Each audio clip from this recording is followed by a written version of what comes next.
Learning मंत्रा के online पाठशाला में आप लोगों का स्वागत है। हम लोग राजनीति विज्ञान के सवालों को हल कैसे करें इस सीरीज के अंतर्गत लगातार सवालों का अध्ययन कर रहे हैं और सवालों को हल कर रहे हैं।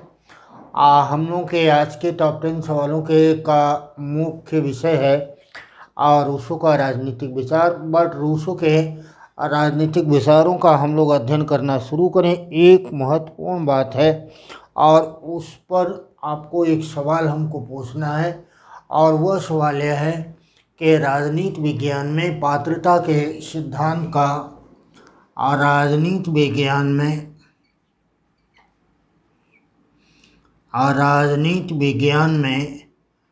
पात्रता के सिद्धांत का राजनीति विज्ञान में पात्रता के सिद्धांत का या श्रम सिद्धांत का राजनीति विज्ञान में पात्रता के सिद्धांत या श्रम सिद्धांत का सर्वप्रथम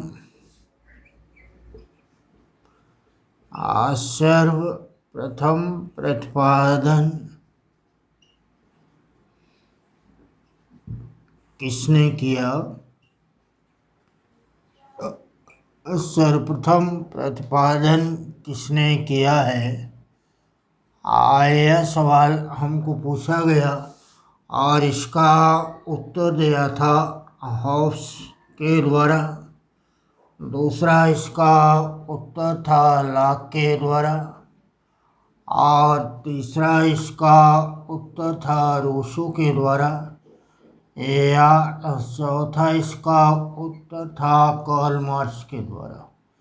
देखिए, कार्ल मार्क्स के द्वारा रूसो, लॉक और हॉब्स राजनीति विज्ञान में पात्रता या श्रम सिद्धांत का प्रतिपादन किसने किया, इस बात को आप समझें। पहले यह बात भी आपके लिए जानना आवश्यक है कि आखिर श्रम सिद्धांत है क्या। श्रम सिद्धांत का तात्पर्य होता है कि वस्तु के ऊपर व्यक्ति के द्वारा जब अपना श्रम लगाया जाता है तब वह वस्तु उसकी संपत्ति कहलाती है। इसको पात्रता का सिद्धांत कहते हैं, अर्थात वस्तु प्लस श्रम बराबर संपत्ति। यह मूलतः किसका विचार है? यह मूलतः लॉक का विचार है। इसलिए श्रम सिद्धांत का सर्वप्रथम प्रतिपादन किसने किया था? लॉक के द्वारा और यह एक पूंजीवादी अवधारणा है। आपको सवाल आया श्रम सिद्धांत मूलतः सर्वप्रथम किस अवधारणा के अंतर्गत जन्म लेता है, तो आपको बोलना है कि यह पूंजीवादी अवधारणा के अंतर्गत जन्म लेता है और इसका प्रयोग करने का श्रेय जाता है जॉन लॉक को। जॉन लॉक के द्वारा इस बात को बतलाया गया कि प्रकृति में पड़ी हुई किसी भी वस्तु के ऊपर व्यक्ति के द्वारा जब अपना श्रम लगा दिया जाता है तब वह वस्तु उसकी संपत्ति कहलाती है। इसको श्रम सिद्धांत कहते हैं। लॉक के द्वारा संपत्ति के श्रम सिद्धांत का प्रतिपादन समानता के साथ किया गया, लेकिन उसका अंत असमानता में कर दिया, क्योंकि सर्वप्रथम लॉक ने इस बात को बतलाया था कि संपत्ति का अर्जन करते समय व्यक्ति के द्वारा दो शर्तों का अनुपालन करना आवश्यक है। पहली शर्त है कि प्रत्येक व्यक्ति केवल उतनी ही संपत्ति को अर्जित करे जितनी संपत्ति उसके भरण पोषण के लिए आवश्यक है। अन्य लोगों के लिए भी संपत्ति को छोड़ देना चाहिए। दूसरी शर्त यह बतलाया था कि प्रत्येक व्यक्ति स्वयं के श्रम से किसी वस्तु का अर्जन करता है तब वह वस्तु उसकी संपत्ति कहलाएगी। अर्थात यदि उसका नौकर उस वस्तु को अर्जित करता है तो वह उसकी संपत्ति न कहलाएगी, परंतु अपने श्रम सिद्धांत के अगले चरण में लॉक के द्वारा उपरोक्त दोनों ही शर्तों को हटा दिया गया और संपत्ति के असमानता का समर्थन किया। लाख है वह चिंतक है जिसने प्राकृतिक अधिकार का पूर्ण समर्थन करते हुए इस बात का समर्थन किया था कि संपत्ति के अधिकार में स्वतंत्रता एवं जीवन का अधिकार स्वतः सम्मिलित है। जीवन एवं स्वतंत्रता का अधिकार सम्मिलित होता है। यह दो बातें आपको कहा।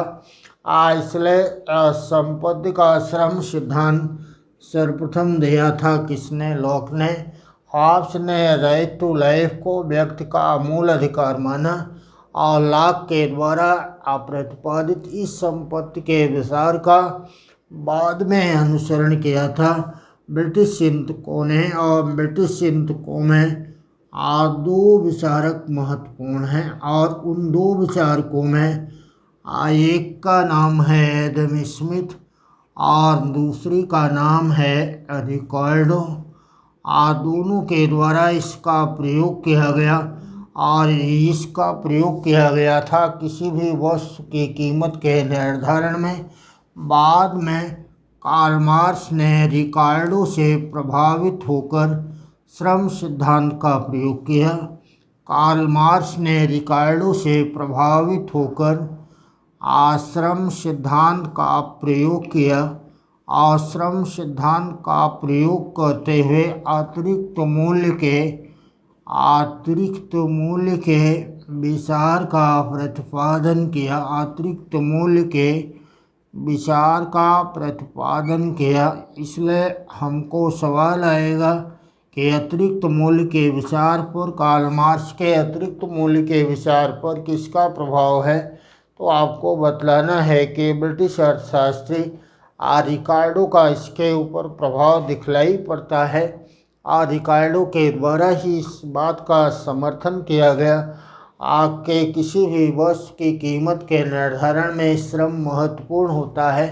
बट इस बात से प्रभावित होने के बावजूद भी कार्ल मार्क्स ने श्रम की जगह पर श्रम शक्ति शब्द का इस्तेमाल किया और श्रम शक्ति शब्द के इस्तेमाल का कारण था श्रमिक वर्ग को महत्ता प्रभुता देना। इसलिए हमको अगर यह सवाल आता है तो इसको यहाँ तक प्रतिपादित करना है। दूसरा महत्वपूर्ण सवाल है प्रश्न संख्या 2 के अंतर्गत।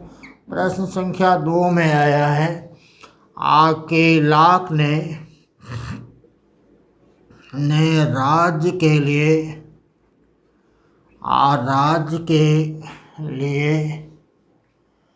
किस शब्द का प्रयोग किया था? आपको आया कि किस शब्द का प्रयोग किया था? पहला इसमें अल्टरनेट था, पोलिस का प्रयोग किया था। दूसरा था इसमें के स्टेटो शब्द का प्रयोग किया था और तीसरा था इसमें के ट्रस्ट का और चौथा है इसमें कॉमनवेल्थ का। राज्य के लिए अनेक राजनीति वैज्ञानिकों के द्वारा अलग अलग शब्दों का प्रयोग किया गया।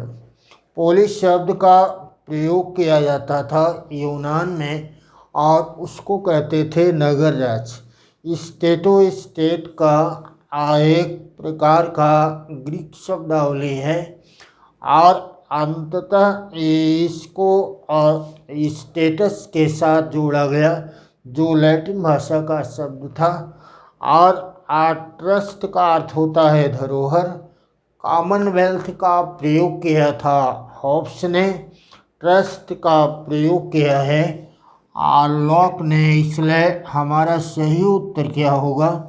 लॉक के द्वारा ट्रस्ट शब्द का प्रयोग किया गया और ट्रस्ट शब्द का प्रयोग जो किया गया लॉक के द्वारा, इसका अर्थ है कि राज्य एक ट्रस्ट की भूमिका में रहता है। उसका काम है व्यक्ति के द्वारा प्रदान किए गए अपने अधिकारों का प्रयोग करना, व्यक्ति के जीवन, संपत्ति और स्वतंत्रता की रक्षा करना, और यदि राज्य ऐसा नहीं कर पाता तो व्यक्ति को अधिकार होगा कि वह राज्य का, सरकार का विरोध कर सके, क्योंकि लॉक ने राज्य और सरकार दोनों में ही अंतर स्थापित करने का कार्य किया। आपको आएगा लॉक की प्राकृतिक अवस्था। लॉक की प्राकृतिक अवस्था कैसी थी? लॉक की प्राकृतिक अवस्था कैसी थी, इस पर आधारित सवाल आपको पूछा जाता है। यह पूर्व सामाजिक अवस्था थी या यह पूर्व राजनीतिक अवस्था थी? यह पूर्व सामाजिक अवस्था है, पूर्व राजनीतिक है, या पूर्व आर्थिक है, या इनमें से कोई नहीं? क्या लगाना है? आपने हॉब्स के अध्ययन में इस बात को पढ़ा था कि हॉब्स के द्वारा राज्य को पूर्व सामाजिक प्राकृतिक अवस्था को प्री सोशल माना गया था, इसलिए इसके बाद का चिंतक है लॉक। तो लॉक ने इसको पूर्व सामाजिक न मान करके इसको प्री पॉलिटिकल माना, अर्थात पूर्व राजनीतिक अवस्था। लॉक ने प्राकृतिक अवस्था को क्या बतलाया? आपको सवाल आए तो क्या बतलाएंगे? पूर्व राजनीतिक अवस्था। इसलिए राजनीति विज्ञान के अंतर्गत श्रम सिद्धांत का सर्वप्रथम प्रतिपादन करने का कार्य किया था लॉक ने। वस्तु के ऊपर व्यक्ति के द्वारा जब अपना श्रम स्थापित किया जाता है तब वह वस्तु उसकी संपत्ति कहलाती है। राज्य के लिए पुलिस शब्द का प्रयोग, ट्रस्ट का प्रयोग, कॉमनवेल्थ का प्रयोग किसने किया? लॉक ने प्राकृतिक अवस्था को क्या बतलाया था? तो आपको यह सवाल इसमें पूछा गया। अगला सवाल चौथा है। लॉक ने दो प्रकार के समझौते की बात की। लॉक ने दो प्रकार के समझौते की बात किया है। दो प्रकार के समझौते की बात की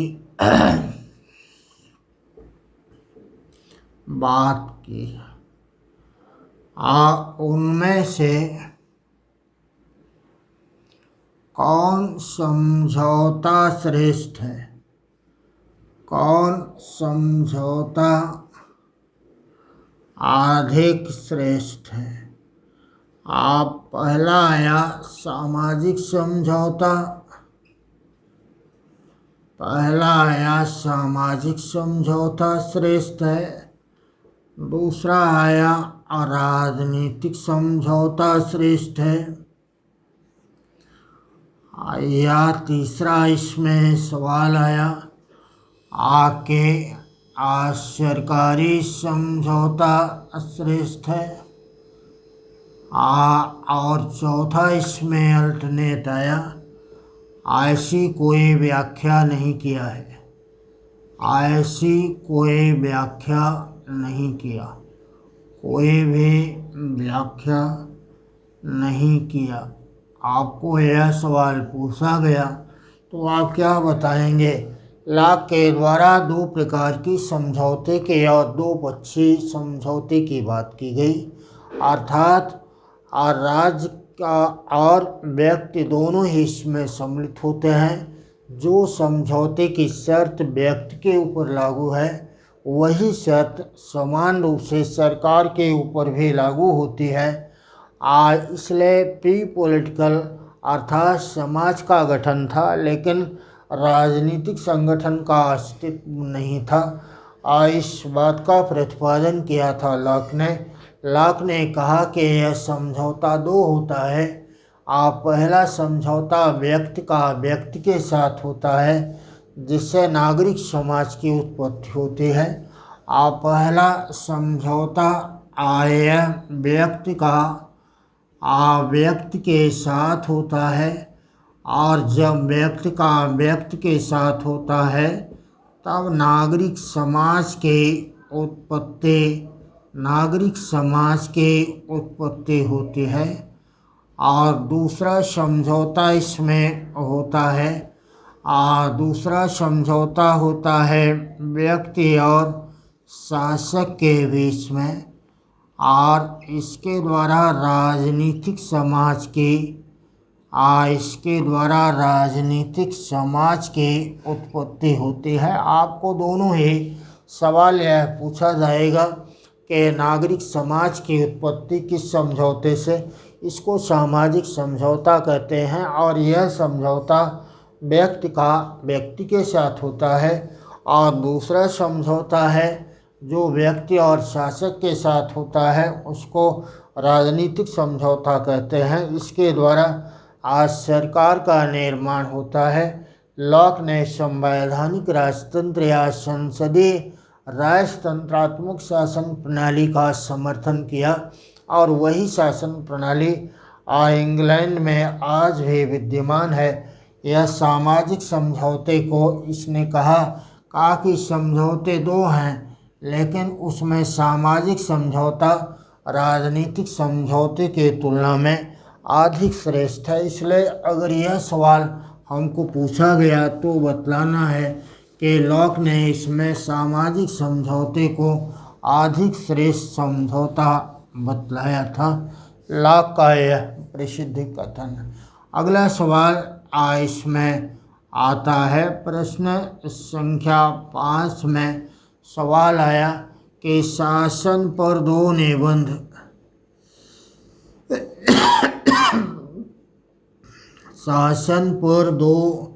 निबंध यह किसकी पुस्तक है?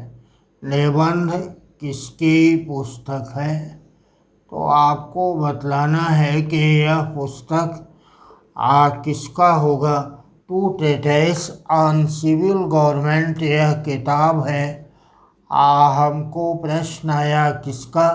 लॉक का है, हॉब्स का है, रूसो का है या मिल का है? इसका सही उत्तर होगा जॉन लॉक के यह लेटर्स ऑन टॉलरेशन और two treatise on civil government शासन पर लिखा गया दो निबंध, यह किताब है जॉन लॉक की। और इस किताब के मुख्य पृष्ठ पर दो नाली बंदूक का चित्र छपा है, जिसकी एक नाल रॉबर्ट फिल्मर की तरफ है और दूसरी नाल इसकी हॉर्स पर टंगी है।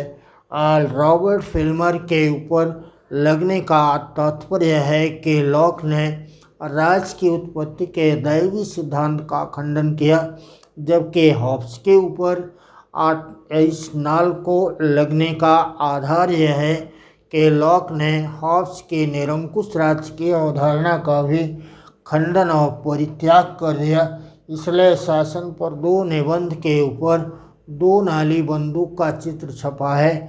अगर हमको सवाल आता है कि आप इस पुस्तक पर किसका चित्र छपा है, तो आपको लगाना है कि इस पर दो नाली बंदूक का चित्र छपा हुआ है। अगला सवाल हम लोग का इसमें आता है, प्रश्न संख्या 6 के अंतर्गत सवाल यह यहाँ पर आया कि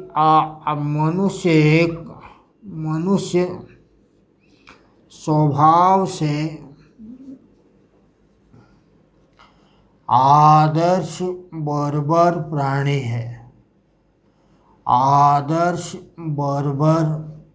है। यह कथन किसका है? हमको उत्तर लगाना है इसमें। यह कथन लॉक का, हॉब्स का या रूसो का है? तो आप क्या बताएंगे? मनुष्य एक स्वभाव से आदर्श बर्बर प्राणी है। जहाँ पर आदर्श का अर्थ होता है अच्छा और बर्बर का अर्थ होता है आधुनिक सभ्यता से अनभिज्ञ व्यक्ति। इसलिए रूसो के द्वारा मनुष्य को स्वभाव से आदर्श बर्बर प्राणी माना गया, जबकि हॉब्स के द्वारा मनुष्य को स्वभाव से एक स्वार्थी प्राणी बतलाया गया था। लॉक ने मनुष्य को विवेकशील प्राणी माना था, लेकिन रूसो के द्वारा मनुष्य को आदर्श बर्बर प्राणी बतलाया गया। हमको सवाल नंबर 7 में यह प्रश्न पूछा गया। 7 में यह सवाल पूछा गया कि एक चिंतनशील व्यक्ति एक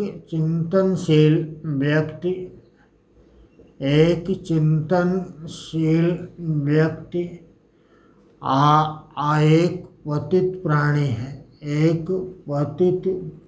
है। पतित प्राणी है, यह कथन किसका है? यह कथन है किसका? हमको सवाल आया मिल का, दूसरा आया बेंथम का, तीसरा है लॉक का और चौथा है इसमें रूसो का।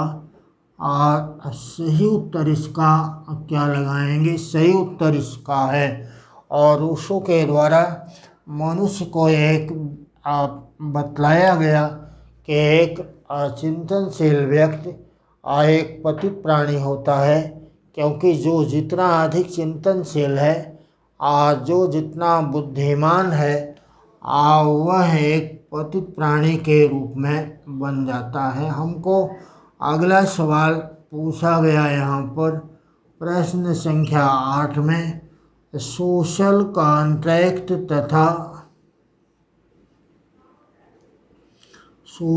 कॉन्ट्रैक्ट एवं द ईमेल का लेखक कौन है? द ईमेल का लेखक कौन है? तो बतलाना है कि इसका लेखक बेंथम है, या इसका लेखक रूसो है, या इसका लेखक ब्रैडले है, या इसका लेखक लोस्की है। हमारे सवाल का सही उत्तर होगा सोशल कॉन्ट्रैक्ट और द ईमेल। यह रूसो के द्वारा लिखी गई पुस्तक है और रूसो ने द ईमेल का लेखन इस संदर्भ में किया था कि द ईमेल यह शिक्षा शास्त्र पर लिखा गया ग्रंथ है। प्रश्न संख्या 9 में हमको सवाल पूछा गया और यह आया कि कला एवं विज्ञान के विकास ने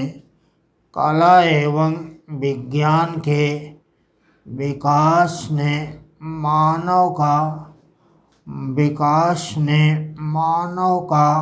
पतन किया है। यह कहना किसका है? कला एवं विज्ञान के विकास ने मानव का पतन किया। इसका सही उत्तर होगा रूसो। इनका मानना था कि कला और विज्ञान ने मानव का विकास नहीं किया बल्कि मानव का पतन किया। प्रश्न संख्या 10 के अंतर्गत सवाल हमको आया कि बाध्यकारी स्वतंत्रता का विचार किसने दिया है? किसने दिया? बाध्यकारी स्वतंत्रता का विचार किसने दिया है? इसका भी सही उत्तर क्या होगा? रूसो। आपको 2 सवाल इस पर मालूम होना चाहिए कि बाध्यकारी स्वतंत्रता का विचार किसका है और स्वतंत्रता का देवदूत किसको कहते हैं। बाध्यकारी स्वतंत्रता का विचार यहाँ पर रूसो का है, क्योंकि रूसो के द्वारा प्राकृतिक स्वतंत्रता का समर्थन करते हुए कहा गया था कि प्रत्येक व्यक्ति को स्वतंत्र होने के लिए बाध्य किया जाएगा। इसी को प्राकृतिक स्वतंत्रता का विचार कहा जाता है। रूसो का प्रसिद्ध कथन है कि मनुष्य स्वतंत्र रूप में जन्म लेता है, परंतु हर जगह वह जंजीरों में जकड़ा हुआ है। रूसो के द्वारा इसी को कहा गया। इसी को रूसो का बाह्य स्वतंत्रता का विचार भी कहते हैं। इसलिए अगर हमको आता है बाह्य स्वतंत्रता का समर्थक कौन है या बाध्यकारी स्वतंत्रता का समर्थक कौन है, या स्वतंत्रता को अब माना कि प्रत्येक व्यक्ति को स्वतंत्र होने के लिए बाध्य किया जाएगा, तो इसका सही उत्तर होगा रूसो। देखिए, ये तो राजनीति विज्ञान के हमारे आज के क्लास के टॉप 10 सवालों की श्रृंखला थी, जिसमें 10 सवालों का हम लोगों ने अध्ययन किया। राजनीति विज्ञान का टीजीटी और पीजीटी के लिए स्पेशल बैच हमारा ऑनलाइन का लगातार चल रहा है। यदि आप उसमें एडमिशन लेने के इच्छुक हैं तो दिए गए नंबर पर कॉल या व्हाट्सएप करके संपूर्ण जानकारी हासिल कर सकते हैं। आज का क्लास हम लोगों का यहीं तक था।